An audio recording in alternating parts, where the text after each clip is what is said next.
మాటనే చాలా మంది కూడా చెప్తా ఉన్నటువంటి సందర్భం.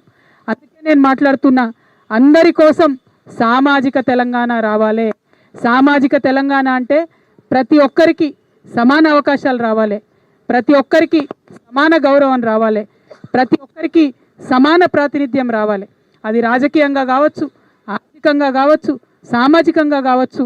మనకు దక్కాల్సినది గౌరవం దక్కాలి. మరి అది దక్కాలంటే బీసీల కోసం పిడికిలెత్తి అలా రిజర్వేషన్ కోసం పోరాటం చేస్తున్నాం, ఖచ్చితంగా దాన్ని సాధిస్తాం. ఎస్టీల కోసం వారి హక్కుల కోసం పోరాటం చేస్తున్నాం, ఖచ్చితంగా అవి సాధించుకుంటాం.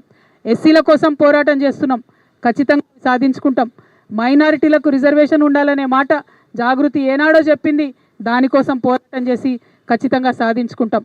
అగ్రవర్ణాల్లో ఉన్నటువంటి పేదలు ఇవాళ అగ్రవర్ణాల్లో కూడా అన్ని కులాలకు రాజకీయంగా ఆర్థికంగా ప్రాధాన్యత లేదు.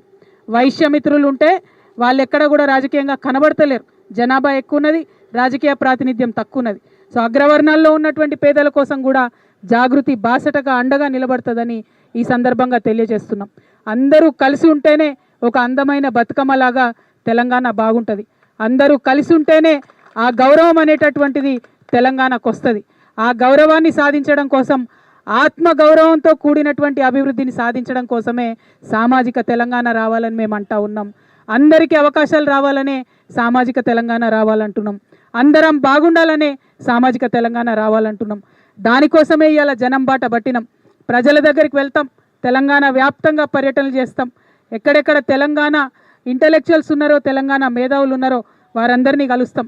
తెలంగాణలో అనేక సమాజాల్లో ఉన్నటువంటి ప్రతి ఒక్కరిని కలుస్తాం. ఆ జిల్లాలో జరగాల్సినటువంటి అభివృద్ధి ఎక్కడెక్కడ ఆగిపోయిందో తెలుసుకుంటాం, దానికోసం పోరాటం చేస్తాం.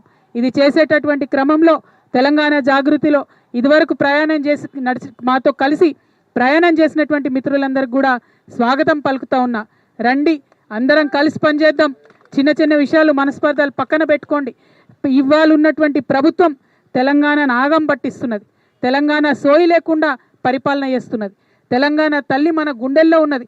ఆ తల్లి చేతుల్లోంచి బతుకమ్మ తీసేస్తే తెలంగాణ వాదుల గుండెలన్నీ కూడా తల్లడిల్లినాయి.